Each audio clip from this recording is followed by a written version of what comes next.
Hi, so I'm Rose Moran, and in this tutorial, I'd like to be focusing on Batman theme, and so this one doesn't really get any like crazy range stuff on saxophone. It sits pretty comfortably, so the tricky parts of it really come in making differences in articulation and dynamics. So right from the beginning, we have these mezzo piano, these fairly soft, long notes. So when you get a long note like this, the way that you can practice it is, or the way that I like to practice it, is to put a tuner on my phone, or they're very easily accessible, and seeing if the pitch stays the same for the duration of the note to make sure I'm playing in tune. And that means that so I'm not moving my jaw around a lot. I'm not messing with my embouchure when I'm laying on the note. So getting those like super long and connected. And then when you go up through to measure 10, right through measure 9, you have this big crescendo to forte. So there, you really want to make sure that you're not bending the pitch out of tune, because on saxophone, it's really easy to bend the pitch, especially if you tend to overblow. And when you get louder, you're like pushing more air than you should, and it can get a little out of tune. So you want to just make sure that you're being cognizant of that, and still having a super full crescendo and landing on measure 10, but not going out of tune. And then by measure 12 to 20, we have these staccato quarter notes. And there you want to have a lot of space between each quarter note. And the tempo's not really fast.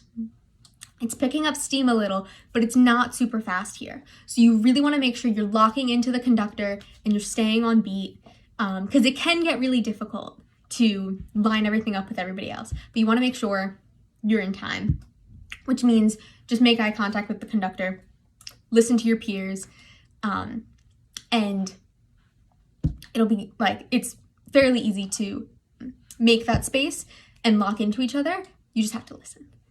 And in measure 21, that's when really like rhythmically it gets a little complicated. So the easiest way I think to go about a passage like 21, and then it shows up again at 48, is to subdivide eighth notes. So the entire time you're thinking 1 and 2 and 3 and 4 and. So as you go along, starting at 21, say, you go 1 and 2 and 3 and 4 and 1 and 2 and 3 and 4 and. Something like that. Like that's how I like to practice any rhythms that have a bit of syncopation, and they're a bit out of like conventional quarter notes. And then you get to 25, and the subdivision switches a little bit because now you're using a triplet. So triplets divide the beat in 3 instead of in 2, like an eighth note would. So now you're thinking da da da da da da da da da da da instead of the 1 and 2 and 3 and 4 and that you were thinking a few measures before. So just keeping that in mind. And then really from 32 to 48, we get those long legato notes and those long slurs that we had in the beginning, and those crescendos are still somewhat present. So we want to feel that the lines are moving and we're staying in tune. So I would definitely recommend in a section like this to play with a tuner, and just make sure your pitch is staying constant throughout the entire note. It's really difficult, but if you can get it right, it sounds amazing. So then at 48, this rhythm is a little tricky, and we have these like hairpin crescendo decrescendos. So first we want to get the rhythm right. And starting a little slower, I'll clap the rhythm at 48. 1, 2, 3, and 4, and 1, and 2, and 3, and 4, and 1, and 2, and 3, and 4, and. Those are, and then that repeats itself again. So we play it on a G sharp. So we have 1, 2, 3, and then this top pinky key. And then we play it on an A, so you're gonna release the pinky key and release the G key. So you just have 1 and 2. And you're gonna play that rhythm, and then you're gonna repeat the same thing again. And you're gonna do the same dynamics you're going to crescendo from mezzo piano. You're going to get gradually louder and then gradually softer across those two measures. And then you're going to do it again. Gradually louder, gradually softer. And then when it happens the third and fourth time, you don't have that rhythm. You just have a whole note. So, but the same concept still applies. You're going to get gradually louder on the G sharp and gradually softer on the A. And then there's a meter switch. So it switches into 3/4, which means that the beat is not changing. The big beat, the quarter note, is staying the same.